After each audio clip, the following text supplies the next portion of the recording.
saya mau kita lihat bersama di dalam kitab Roma pasalnya yang ke-12. Kitab Roma pasalnya yang ke-12, ayatnya yang kedua. Saya percaya bahwa ayat ini sudah sangat sering kita dengar ya. Roma pasal 12 ayatnya yang kedua. Iman timbul dari pendengaran akan firman Tuhan. Saya mau semua Bapak Ibu Saudara sekalian yang ada di sini boleh membacanya dengan suara ya, yang bisa didengar. Oke, ayat yang kedua saja. 1, 2, 3.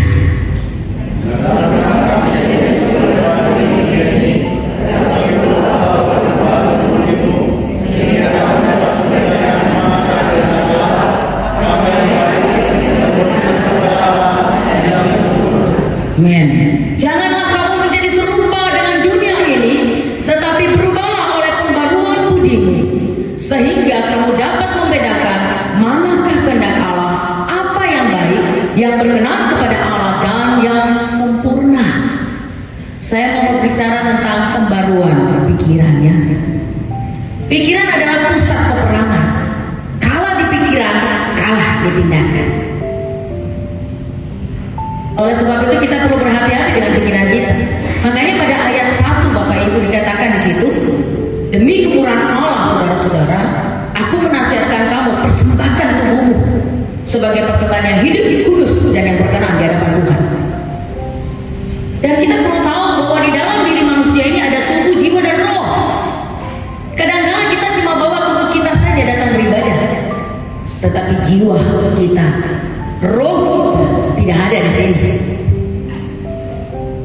Pikiran kita melayang-layang, tidak fokus, tidak konsentrasi, tidak mengerti, tidak menangkap, agak lambat. Orang bilang overload ya. Loadingnya telat, agak lambat, dan lain sebagainya. Di sini kita melihat bahwa waktu kita mempersembahkan tubuh kita, pastinya pikiran kita juga. Ini hal yang paling penting yang harus kita kasih sama Tuhan. Kenapa pikiran itu perlu dibarui Bapak Ibu? Perlu mengalami metanoia, pembaruan akal budi. Karena pikiran kita ini kalau sudah banyak akan mempengaruhi kita punya wajah. Makanya kadang saya ada di dunia konseling ya, sebagai seorang konselor. Kalau mengkonseling setiap orang, biasa, oh ibu tahu, wajah kamu yang ngomong.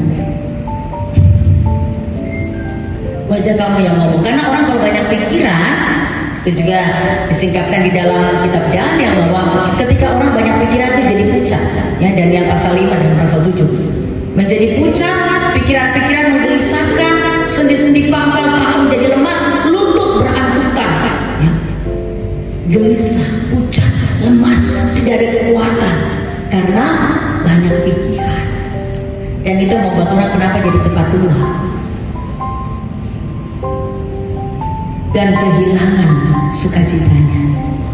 Sekalipun rajin ke salon ya, totok wajah, perawatan, tapi kalau banyak pikiran, kembali lagi habis di ongkos.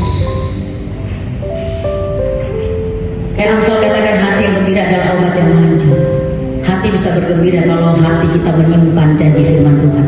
Saudara tahu, pikiran dan hati itu terkoneksi jadi satu. Apa yang kau pikirkan, itu yang kau simpan ke hati Anda. Amen. Hati tempat menyimpan. Apa yang kau pikir, itu yang kau simpan di dalam hati. Kalau pikiran itu salah, yang tersimpan pasti akan salah, yang terset. Tapi kalau pikiran itu benar, yang tersimpan pasti benar. Filipi 4 ayat 8 bilang, biarlah yang kita pikirkan itu semua yang manis, ya toh? Semua yang suci, yang sedap didengar, yang disebut kebajikan, yang patut dipuji. Itu yang harusnya kita pikirkan, bukan pikir hal-hal yang negatif, yang najis, yang kotor, yang sesat, ya. Di sini kita lihat juga kenapa pikiran harus mengalami pembaruan, karena efeknya besar sekali Bapak Ibu. Jadi Bapak Ibu, kalau pikiranmu lagi banyak, jangan pergi cek darah, otomatis banyak nanti semua rentetan penyakit akan keluar. Ya, mau tensi saja, kalau Anda lagi punya ketakutan, kecemasan, Anda lagi banyak pikiran, jangan tensi, karena pasti tensi langsung naik. Ya, karena pikiran mempengaruhi kita punya siklus kehidupan. Makanya firman Tuhan katakan di sini bahwa persembahkanlah tubuhmu, utama dan pikiran kita kepada Tuhan. Karena kita sudah kasih kita punya tubuh melayani Tuhan, beribadah, ya, datang ke gereja, ya, baca Alkitab. Tapi pikiran kita tidak setuju, tidak mau dirubah oleh apa yang kita dapatkan dari Tuhan. Kita tetap pegang prinsip, kita tetap pegang metode kita tetap pegang cara-cara kita. Ini perlu dirobohkan. Logisme, subsuma, noima, itu semua ada di wilayah pikiran, benteng-benteng, kubu-kubu. Makanya kita sudah hidup di zaman teknologi ini, tapi cara berpikir kita, pola pikir kita masih seperti di zaman batu. Dan itu yang membuat sulit mengalami kemajuan. Kayaknya pendidikan juga sulit mengalami kemajuan karena cara berpikir.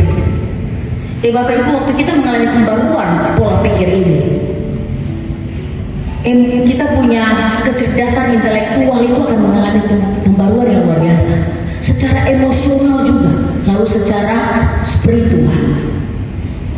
Ada banyak orang tidak memiliki kecerdasan secara spiritual, makanya biar dia dengar firman banyak, dia baca tidak mengerti. Karena ini masalah kecerdasan spiritualnya ini belum diasah. Dan Bapak Ibu tahu yang bisa mengubah pola pikir kita itu adalah Alkitab, firman Tuhan.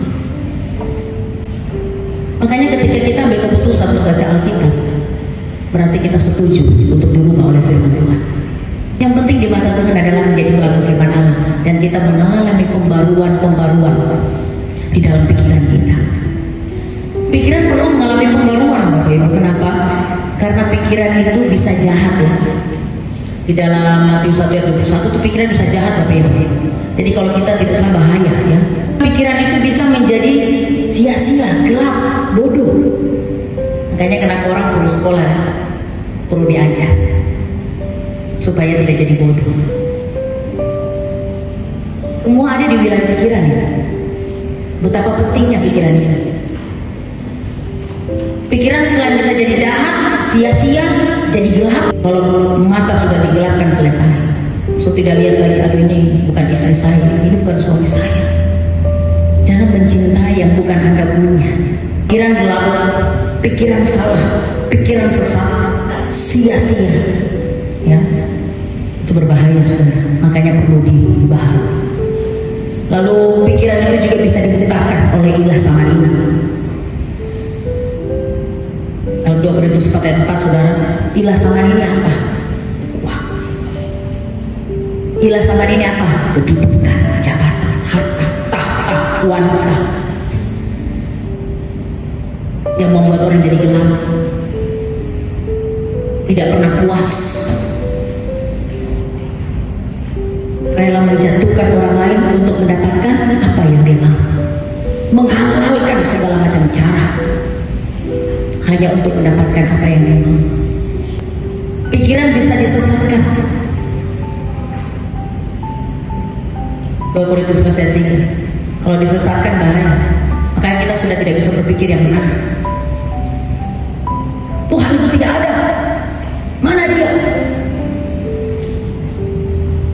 Dan banyak hal yang bisa kita lakukan. Pikiran bisa duniawi. Makanya yang dipikirkan hal dunia saja. Dia tidak pernah pikir Tuhan. Waktu kita punya Tuhan Yesus, itu cukup buat kita. Dan berkat-berkat itu hanya bonus yang Tuhan berikan. Kedudukan itu bonus, Bapak Ibu. Dapat istri yang cantik, suami yang ganteng, anak-anak yang itu bonus dari Tuhan. Jangan itu jadi berhala, jadi ilah. Tapi biarlah Tuhanlah yang kita sembah dan kita tinggikan selama-lamanya. Jangan mengejar hal-hal yang duniawi, karena itu semua dimulai dari pikiran, keinginan itu yang membuat kita memikirkan perkara-perkara duniawi. Lalu setelah itu pikiran juga bisa tidak sehat, ya. Sudah tahu makanan itu akan buat kamu jadi kolesterol, asam urat, paksa. Ini pikiran-pikiran yang tidak sehat, sesat, ditumpulkan, sia-sia, duniawi, dibutakan. Ini berbahaya Bapak Ibu. Makanya kejahatan terjadi di mana-mana. Markus 7 ayat 21 berkata, sebab dari hati orang timbul segala pikiran jahat, percabulan, pencurian, pembunuhan. Amsal katakan ada niat saja sudah dosa. Baru niat, Anda belum lakukan. Oh, tunggu ya, orang baru kok dia belum tahu kita. Tunggu, nanti kita bikin. Itu sudah niat Bapak Ibu. Anda belum lakukan, tapi Anda sudah niat. Itu sudah dosa di mata Tuhan. Dan hati-hati, karena dari niat itulah akan bertumbuh dan berkembang. Akhirnya menjadi sebuah kejahatan yang besar. Merancangkan kejahatan yang akhirnya bisa menghilangkan nyawa orang lain, menghancurkan hidup orang, hanya karena ambisi kita untuk mendapatkan sesuatu. Tidak usah pakai cara-cara yang lain. Jadikan Tuhan segalanya dan katakan, Tuhan, aku perlu Engkau. Setiap saat, ya.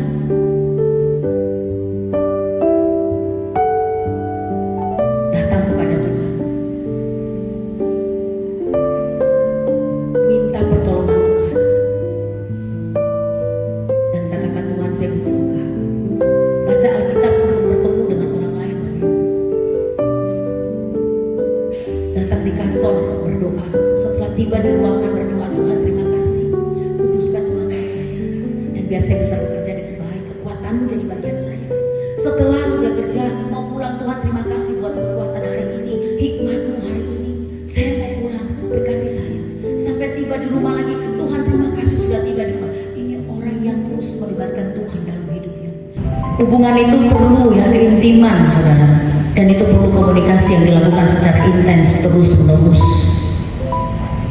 Kita perlu Tuhan dalam hidup ini. Sehebat-hebatnya kita perlu Tuhan. Pernah bertemu dengan orang yang dikatakan dia kaya, tapi dia bilang gini, saya nggak bisa tidur, saya pengen seperti anjing, tidurnya enak sekali. Kenapa bisa? Kenapa pikirannya banyak? Kenapa hartanya banyak? Di mana hartamu berada, di situ hatimu. Dia pikir nanti kalau ada apa-apa bagaimana? Nanti bagaimana? Sudah beli kasur spring bed yang paling terbaik, yang paling mahal, tetap tidak bisa tidur. Anjing cuma tidur di lantai, dia sudah tidur dalam. Pikiran yang salah, yang sesat, yang dibutakan, yang sia-sia, itu merusak tindakan kita dan perbuatan kita. Makanya emosional kita juga jadi bermasalah. Pikiran itu ada di wilayah jiwa, Bapak Ibu ya. Pikiran, emosi, dan kehendak atau keinginan ada di wilayah jiwa. Makanya banyak orang jiwanya bermasalah sekalipun tidak ada di rumah sakit jiwa. Jadi bukan berarti nggak di rumah sakit jiwa kita tidak bermasalah. Semua orang punya jiwa pasti bermasalah. Ketika kita merasa berat, tertekan, ketika kita merasa stres, depresi, kita tidak mampu, kita sedang bermasalah jiwa kita. Dan itu yang merusak mental kita. Makanya banyak orang dia pintar, tapi sayang mentalnya tidak. Kita butuh cerdas ya, bukan hanya sekedar pintar. Supaya kita bisa memanage emosi kita, memanage ya, kita punya emosi, keadaan di diri kita, dan itu akan mempengaruhi mental kita. Jadi Bapak Ibu dikasih Tuhan, kita sudah lihat kenapa pikiran itu harus dibarui.